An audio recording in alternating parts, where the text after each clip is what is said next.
Ballgame, NorthJerseySports.com's original multimedia series talking all things basketball across North Jersey. We continue on the Jambo train. I am Corey Doviak, being joined by my illustrious panel of North Jersey basketball insiders, starting with the man that this show takes its name from, a founding father of the Ballgame. He is Richie Ballgame Barton. What's going on, brother?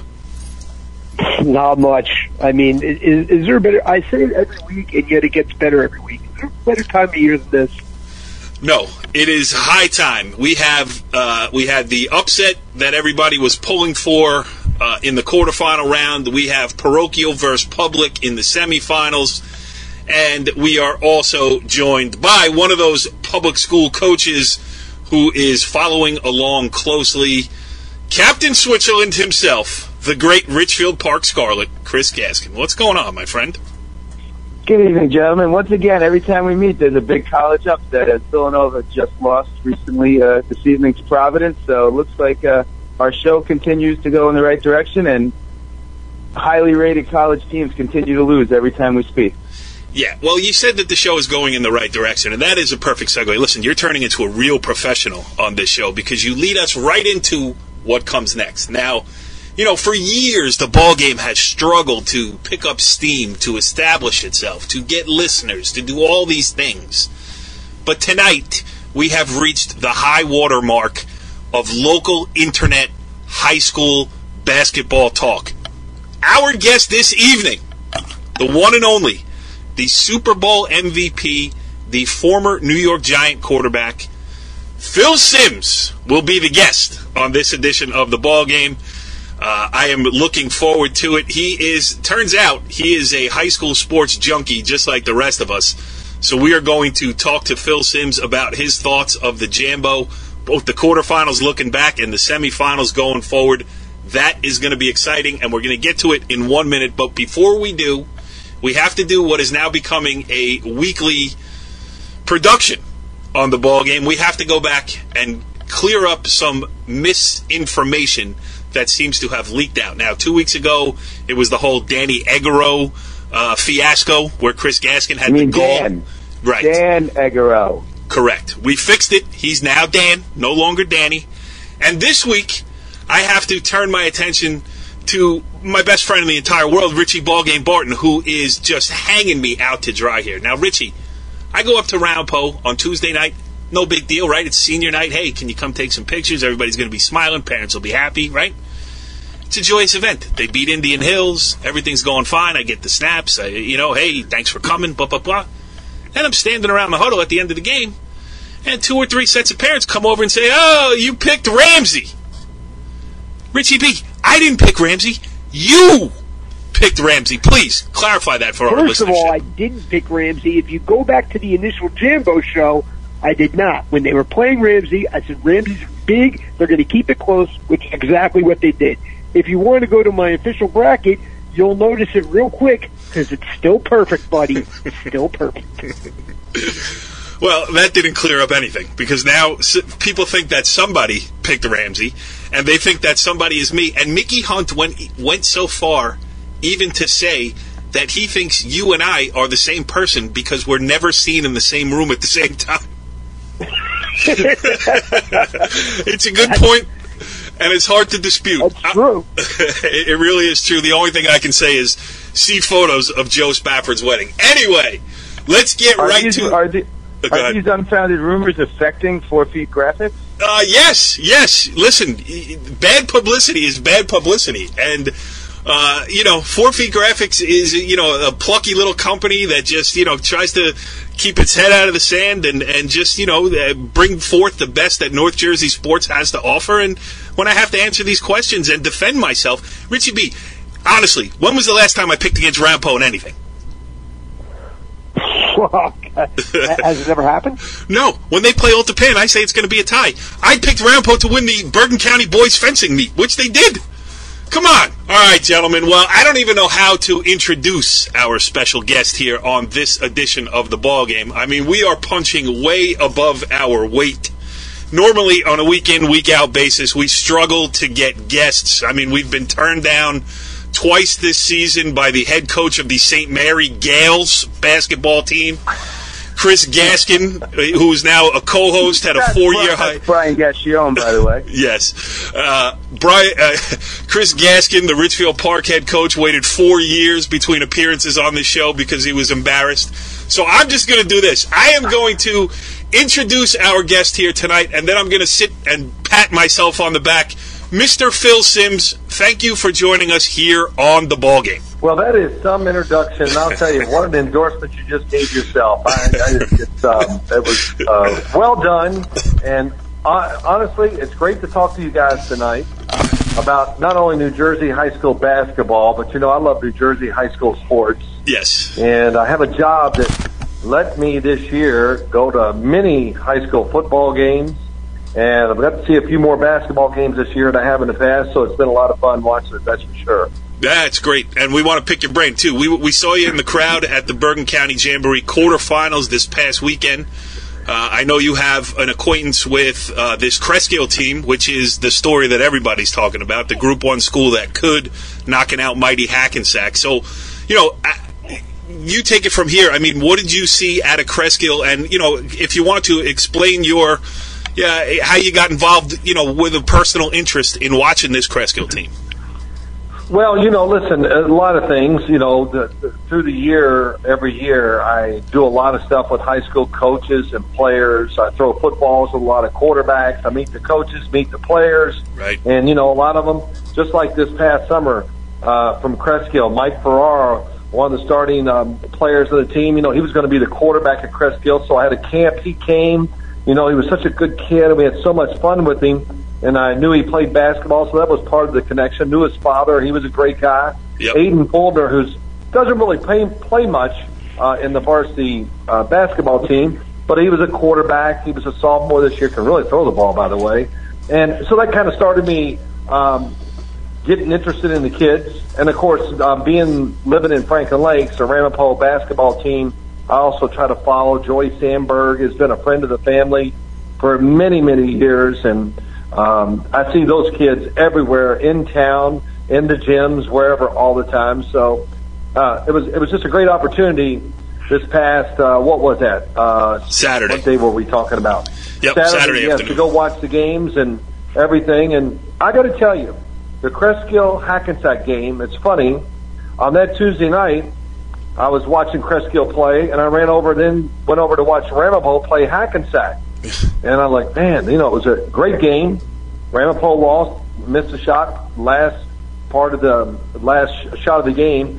And I thought, man, Cresskill, I've seen them play. They have a chance to beat Hackensack. Huh. And Hackensack had a good team, a lot of good players I liked. But to go there in Fairleigh Dickinson and watch the game, it was actually one of the most exciting high school games I've ever watched, because the crowd was so into it. Yes. And everything. And a Group 1 school. Yes. And I think we all have it in us, right, guys, to root for the underdog a little bit, and to see a Group 1 school play the way they did and hang in there and show toughness against, I think, a pretty talented Hackensack team was awesome to watch and to see them win.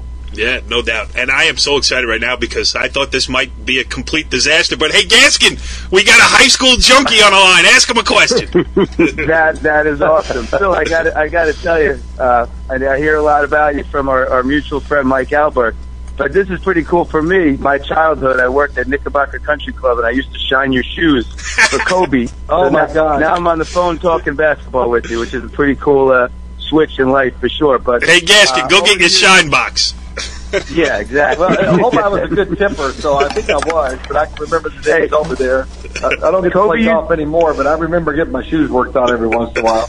Yeah, Kobe used to give me tickets to Giant games. I always hoped they were coming from you. But anyway, I've seen you over the years at a lot of games, and you talk really well about being a Group 1, and I'm Richfield Park Group 2, and we got beat up by Hackensack the week before. But as a Group 1 team, what impresses you the most about Cresskill to allow them to get to this level? Well, it's interesting just watching them and everything. I think everybody, the whole starting five, and they're all just good. But you can tell they're good basketball players. And in other words, the skill level. And it's funny. After you go to a few games, I start to get to know the guys. Wellington, Ventura. I'm like, okay, great jumper. And then one of the fathers told me he's going to go to college to run track. And I said, wow, that's impressive. But I just think the skill level.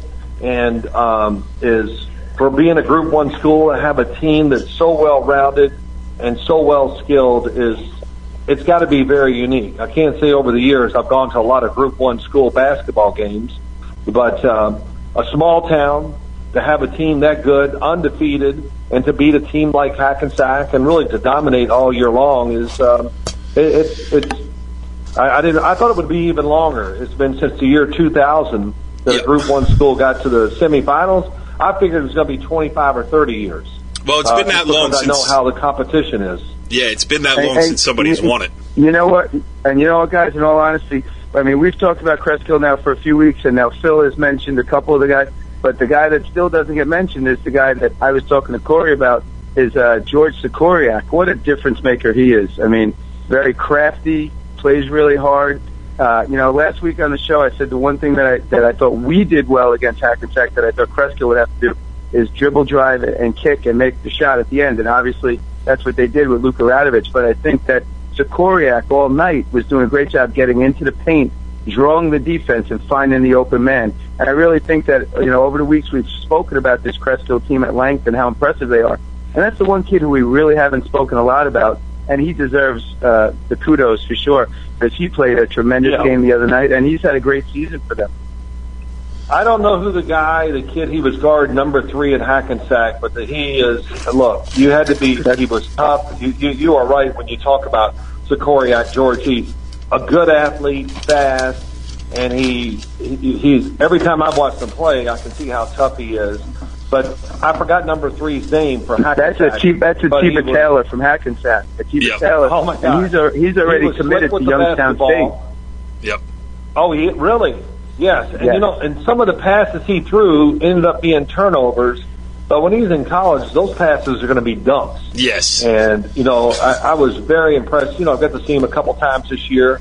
And knowing Ramapo, Joey Sandberg, the coach of Ramapo High School, like I told you, I know him well. They got 3 losses, and all 3 of them come from Hackensack. Yeah. So, but that was impressive to watch. But you said it right. He kind of got under control against him. George did, and it was a big point of the game. And of course, Luka Radovich got a beautiful shot, and man, it turned out just the way you want. You want the ball in the hands of the guy who's the best shooter, and I think that is Luka Radovich. Every time I watched him play, he shot the ball very well. Yeah. Hey, Gaskin, don't ever let anybody tell you that you are not fit to shine Phil Simms' shoes. History tells us different. Oh boy, it's funny. Yeah, well, it's been around a long time. Now I forget. I see kids and things at the game. They have no idea who I am, and the fathers are 45 and 50 years old. Hey, when I was growing up, I'm like, oh my gosh, thank you for that. But it's all good. But it is really. I think I love, the high school sports scene when my sons were playing. My son Christopher played for Ramapo. I loved it. But I think I even enjoy it more now because I appreciate it more now and knowing all the work and seeing, hey, come on, to see the celebration that Cresskill had on that court when the game was over, it almost makes you cry. And the crowd, I felt bad for the Hackensack kids, no question. I was talking to a lot of their fathers during the game and everything, and but to see something like that, which is really tough to do in this day and age for a small school like that to win, was, man, I was just glad I was there. It was a really tremendous scene to see, and I was came home and, of course, told the story to my kids, told my wife, told them all about it. We were all reliving the moment, so it was really cool. Yeah, and it is cool because it is unfortunate that Hackensack had to be the foil in that game, too, because their coach, Aaron Taylor, is one of the classiest guys. I mean, we've had him on this show. I've known him since he took over, and you probably know the Ward family from the Wyckoff, Franklin Lakes area. They're very, very close to Aaron Taylor. Actually, they introduced me to him, and I've been a big fan of his. So from the other side of it, Let me say this about him real quick. Let me say this about him. I watched him when the game was over, And the way he handled himself was tremendous. And, he wasn't complaining about anything, and he really congratulated all the players from Cresskill, and he handled it well with his own kids. I do have a tendency to watch coaches to see how they react when these situations go along. So he's to be commended for his sportsmanship and the way he handled himself. It was pretty cool after a really, come on, let's be honest, that was the toughest losses you'll ever have, even as a high school coach. Yeah, no doubt about it. All right, so I got a zillion things I got to ask you. I hope you have some time here tonight because I got a couple of minutes, sure. All right, good. Well, Richie B, with the caveat that the show might come to a grinding halt here. Go ahead, Richie B. Ask the great Phil Sims a question. I'm actually going to ask about the public-private school thing. Right. Matt obviously had a great career at Don Bosco, but it seemed like in pretty much all sports across the board, in the 90s and the 2000s, that you could root for a Bergen Catholic or a Don Bosco to a degree, even if you're a public school person, because all those kids were Bergen County kids. Now you have, kids not just coming in from Rockland County, but coming in from all over the state, from different states, from different countries in certain cases. I mean, talk about how you feel about these, super teams kind of forming on the high school level.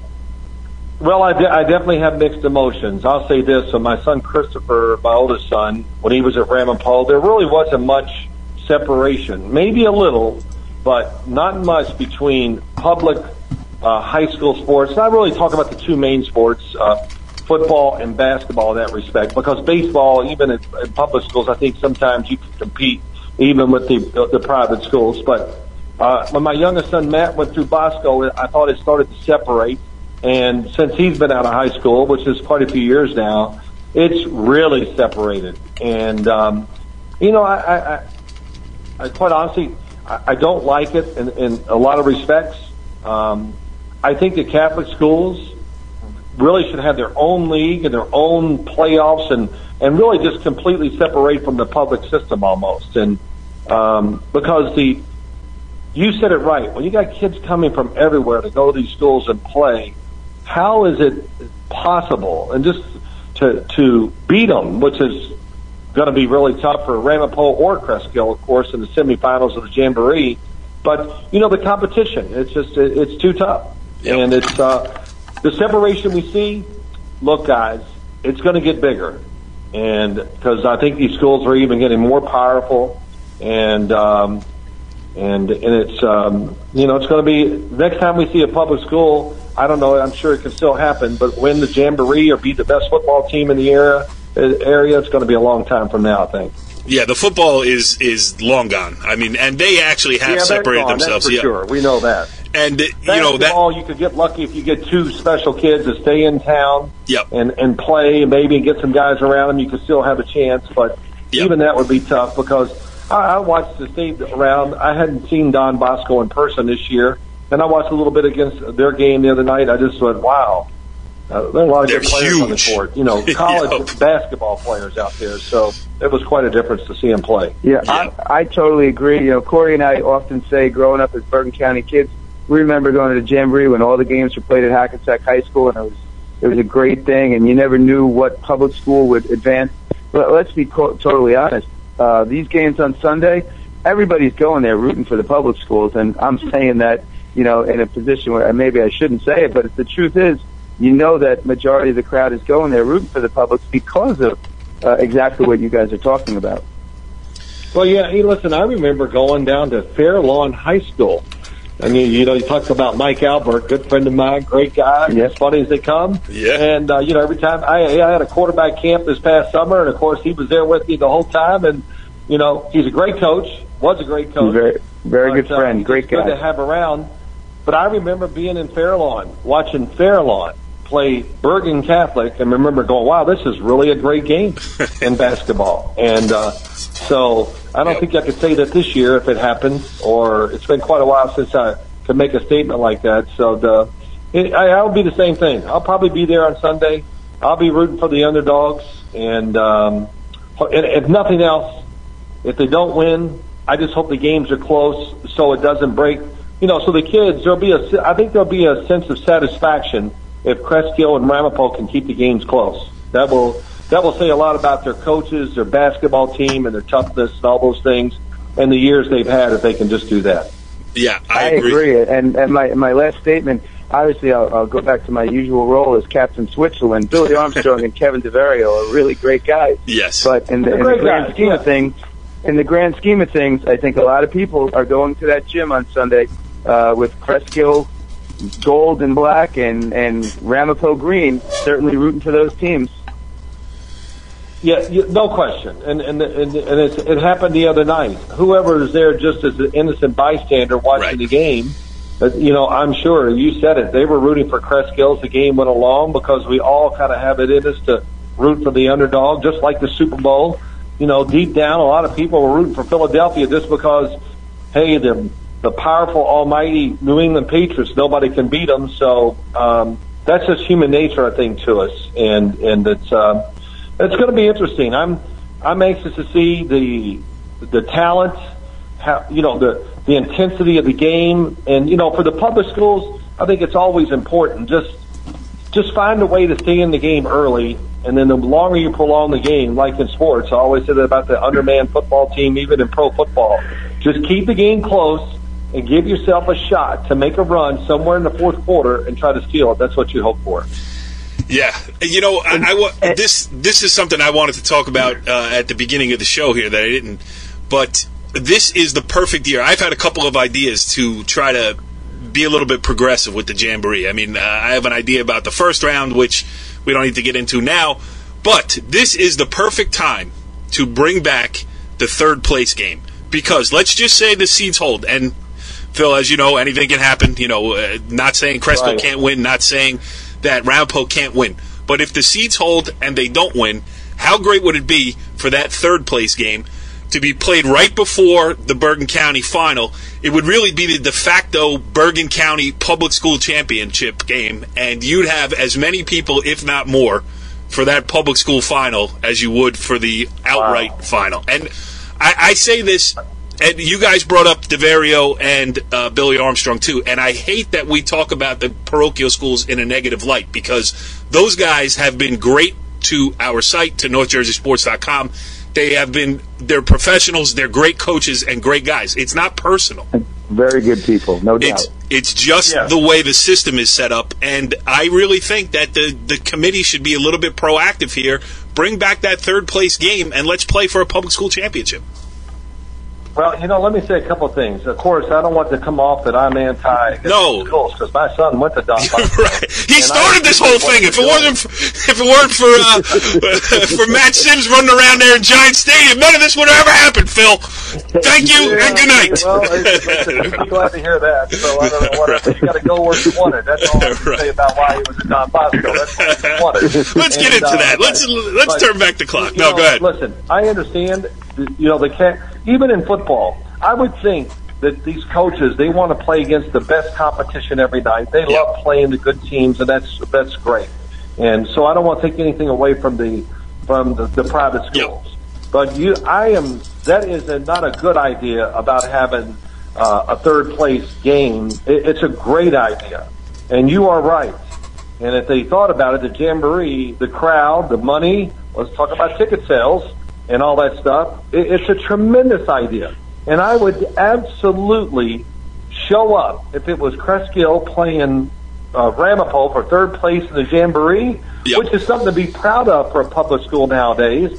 I absolutely would show up to see that game, to see those teams play. So I'm surprised the Jamboree committee, which I know a few of them, maybe I might say something to them when I see them this Sunday before the game starts. So that's a great idea. I can't wait to talk about it when you invite me on Inside the NFL. I'm excited.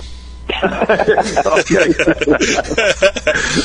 go over big. The executives love that. Hey, we're here today. We're going to talk a little bit about the public school basketball program in Bergen County. Right. Here's this schlep. Bergen County. I just know about the rest of the country. Here's this schlep Corey Doviak who hasn't gotten a haircut in 6 months. He's going to talk about high school basketball. Give me a minute. So let me ask you this personally. I mean, I know you're a high school basketball sports junkie. Does it, on a personal level, does it get annoying when you just, because I hate to be noticed when I walk into a gym. Like, I want to sit there, I want to do my job, and then I want to go talk to the coaches after. And for you, like, I saw you walk in. I can't help it. I'm gawking. We have a guy who does some work with us, Brian Carr. He took a picture of you and tweeted it out that, Phil Simms is in the stands. Really? Okay. Yeah. Is it? I didn't do it. That's Brian Carr. I could put you in touch with I could put your lawyers in touch with them if you want. But no, that's okay. Do you ever just wish you could sneak in the back door, sit up in the upper corner, and just watch a game and walk out without anybody saying to you, or do you like this role of kind of, you're the ambassador of North Jersey sports in a way, because we all grew up watching you. Well, listen, I love it. I really do. And I love taking pictures with all the fans. And I just hope when they take pictures of me, I'm not picking my ear or something like that or whatever.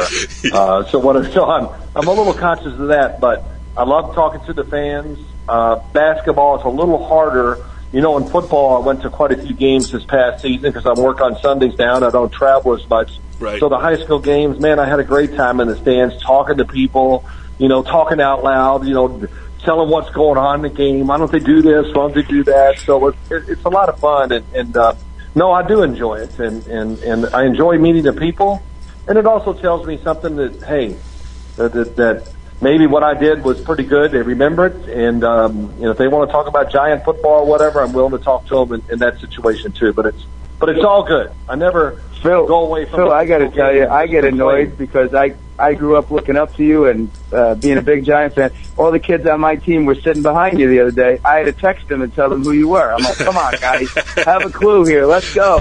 Yeah, I know. Well, most of those kids you're talking about now, they only know me from Madden football. They don't even know I played for the NFL. So, you're the guy that was yelling at me on Madden football. But again, it's all good, and it's I really do enjoy it, and it's great. Looking forward to this Sunday's games and all that, and it was great talking to you guys tonight. Yeah, it was great. And the last thing I will say before I let you get out of here is that, when your son Chris was playing at Ramapo, what year did he graduate? Oh my gosh! I put you on the spot. He's 37 years old now, so it's been a long time. Yeah, but we had just started the website. I know this. As a basketball player in high school, he was really, really good as a freshman. I mean, really good. And then as a sophomore, he was pretty good. And then as a junior, he was just good. And by senior year, he was just okay. Because, I just kept saying, you're not practicing basketball. You're going to play football or something else in college. So, boom, boom, boom. So, as the years go on, he liked to shoot the three. He did. Well, yeah, he could shoot it from long range, but his game deteriorated as time went along. And hey, look, I'd go to the games. I loved it. They played hard, and I root for them. But I took it in stride, going, hey, he's not going to college to play basketball, so just hustle and play hard, big boy. That's all it's about. Yep, and have fun doing it. Yep, but I do remember covering those games. I probably have some pictures back in the archives. I remember you and your wife used to come in, and I actually think your wife bought a picture or two from NorthJerseySports.com back in the day. So. That's good. That's good. That's a faint recollection that I have. But listen, this was a highlight of our season. I mean, it was great. I mean, everybody who comes on after you. Now, how do I introduce the St. Mary's boys basketball coach next week after having Phil Simms on here? So this is. Hey, look, listen, playing quarterback for the New York Giants, and I really almost mean this, is easier than coaching high school sports. I see these basketball coaches and football coaches. I know most of them, and then I see how hard they work, and I go, "Oh my gosh!" I mean, it's amazing the time and the dedication that they have, and the influence they have on kids that will last a lifetime. So it's amazing, and I really give them credit all the time, and I admire them. I really do, and it's a great thing they're doing for young kids, and so it's like I said, just between that. And then going there Sunday, I hope I see two good games. It'll be a good weekend if it happens that way. Absolutely. A bona fide legend joining us this week on the ball game. Phil Simms, I don't even know how to thank you other than to say thank you. Yeah, guys, a lot of fun. Listen, good luck to you, and thanks for having me on today. I do appreciate it. It was awesome. All right, boys. Well, we really should just drop the microphones. I mean, how do we top 20 minutes of brilliant high school basketball talk with the great Phil Simms? Well, I'll tell you how we do it. we got to get our side of the story out here as we talk about the upcoming Final Four. And I go to Chris Gaskin first. Is there a way that a Kreskill or a Rampo can hang in against the mighty Bergen and Boscos this weekend? Well, before I give you my opinion, I got to tell you, as I left practice today, my right-hand man, my very good longtime friend, Coach Maz, said, don't forget to remember that he picked Kreskill would beat Hackensack. So, Maz, I give you credit, man, and I said it publicly.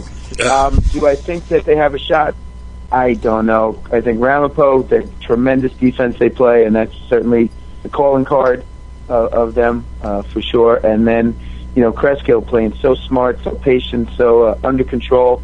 There's so many positives to say about both teams, and we've certainly said a lot of them. It's going to be a very tall task in a sense. Tall because the other teams certainly are bigger than they are.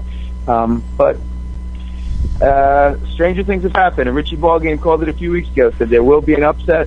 I'm not going that far, but I think that one of these two teams is going to be in the game with 4 minutes to play in the fourth quarter, and anything can happen. Yeah, well, I went to you first because I figured I would get the down-the-middle point of view. Richie B., would you like to be a little bit more, cutting edge? Chris Gaskin thinks everybody's going to win this weekend. I think they're both going to be in the game, but I think it's going to be for different reasons, and I think Kreskill actually has a better shot of pulling the upset because, of course, I apparently go against Ramapo on everything, even though they have good seasons in every single sport. Right. It's been a rough run in softball, let's be honest. Yeah, for Ramapo, it's a little bit different because Bergen Catholic is so big across the front that Ramapo's not going to get a lot of offensive rebounds, especially if they're driving the basket. It's going to be tough. Their rebounds are going to have to be long rebounds. They're going to have to run clock, and they're going to really have to, make Bergen Catholic play defense for longer than they're accustomed to. That's really going to be the key because, I think they're just going to have a tough time in the paint on both ends of the floor. But can they do it with Oppler and Hunt? That's one of the better backcourts in North Jersey, and their role players have really emerged as scorers as the season has gone on, and they have a really balanced attack. I think they're going to hang in there, and I think Kreskill's going to hang in there too, but for a different reason. I think, again, the one time I saw Bosco against Bergen Tech in the round of 16, Bosco is a team that can, they're as good as they want to be on the defensive end. If they buckle down and play defense and just, close out on shooters and don't get lazy, don't get caught behind screens, they're going to be a tough team for any team in the state to beat them. Right. But it can happen where, even though they were beating Bergen Tech at the half, Bergen Tech technically was outplaying them and getting the shots that they wanted. And with Kreskill, with as many shooters as they have, they knock down a couple of those. They can, feed off of that, get some stops, get the crowd into it, and now all of a sudden it's like a giant home game with them having absolutely nothing to lose and Bosco having everything to lose. Yep. I think the key for Bosco is going to be how Michael Concannon, stops the, as a point guard, stops the dribble penetration, and which Ron Harper shows up. Ron Harper could be, again, one of the better players in the state, but he has times in the games when he can disappear. If he shows up for 32 minutes, it'll be Bosco by 15 or more. But I think I think that's not going to happen. I think they're going to have some lapses. I think Kresko's going to hang in there, and that's going to be the game, as Coach Gaskin talked about, that in the final 4 minutes, it's going to be a close one. Hey, Chris, did Richie B just break it down like nobody else? I don't know what he's been watching all year. It's about time he finally came and stepped up to the plate. Yeah. Richie B, Phil Simms really inspired you tonight, I think. I'm telling you, I'm ready to go. I wish I could shoot around right now, except I got one leg.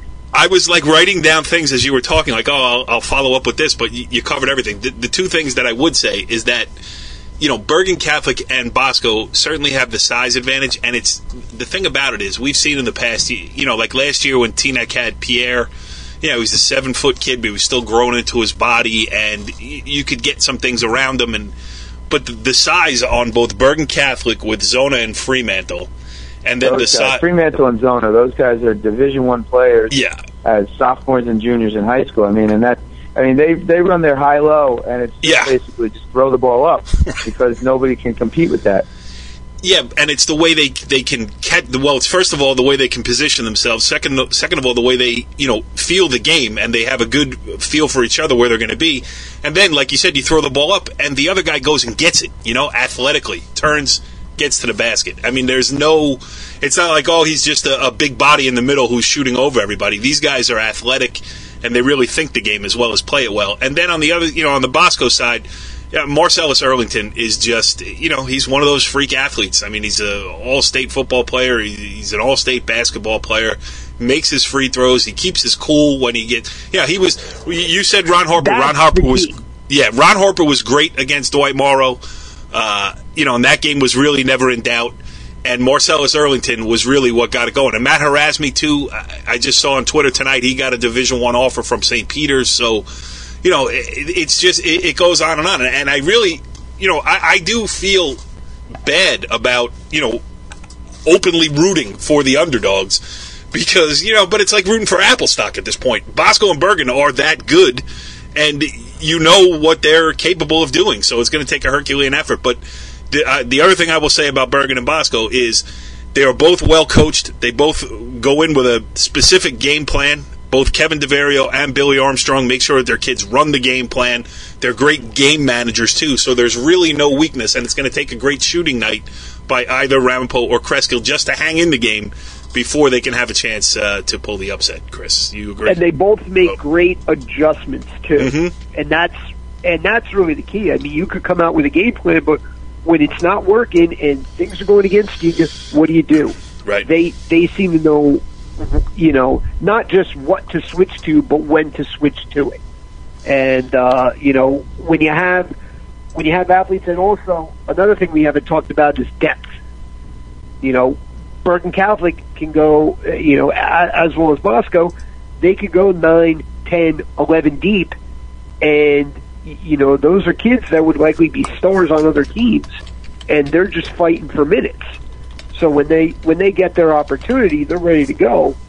Can Ramapo's bench and Kreskill's bench match that production?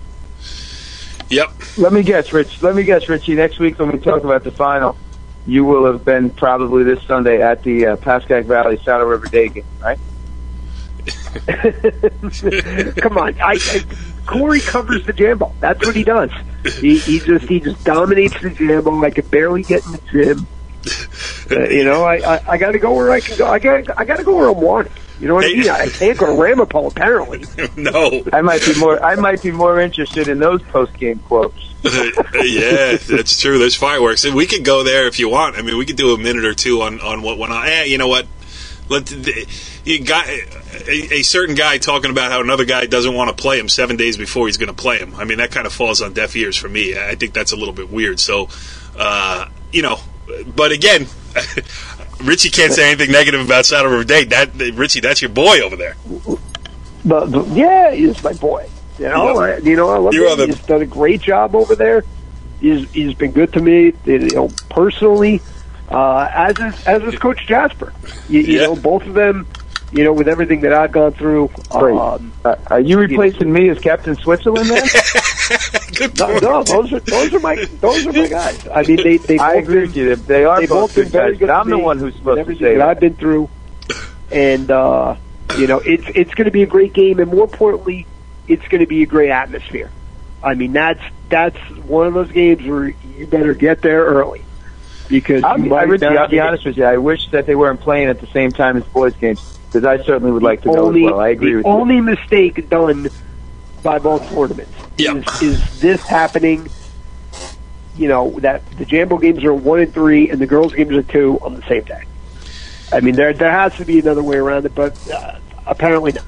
Yeah, just a little forethought. Like, hey, maybe high school hoops junkies want to go watch the Bergen County Championship girls game and the Bergen County boys semifinals. I mean, whatever. I mean, hey, listen, I've been begging to be named. Even if you had the boys games at 3 and 5, you could have someone say, "Hey, I'm going to the girls game. Oh, and I'm going to shoot over and catch the second half." Yeah. And the second game of the, Right. Instead, we're staggering starts, starting the girls' game right in the middle of the two boys' games, one in Teaneck and one in Mawa. I mean, good luck. At least it's a Sunday. You could shoot up Route 17, but it's true. And Richie, when you want to cover the Jambo, you can do that 116 Bosco Bergen Tech game any year you want it. You just say the word, pal. By the way, that's a 218 game. That's how little you know about it. That's why I got a perfect bracket, pal, and you're out of here. I think I picked Hackensack to win it. But anyway, listen, this was a great edition of the ballgame. I don't know what we're going to do next week. I mean, who do we go for? Nick Saban? I don't know. We will try to find something. Maybe what we do, because we say everybody's a good guy on the show, maybe next week's assignment, Chris, is to go out and let's find a bad guy in Bergen County and see if we can do that. I have some ideas. Here I am. All right, that is our mission. We are going to find Bergen County's bad guy and report back to you next week with information on the Jambo semifinals. And you know what? We should get back on the girls' side, too. I mean, we've paid short shrift on this show just because this Jambo has been so much fun to cover. But Richie B will be in attendance for the girls' final. Maybe you can hook us up and get us a guest for next week's show, and we'll get back to business that way. But until then, hope you enjoyed this edition of the ballgame as much as we did. We'll see you next week. Follow the leader.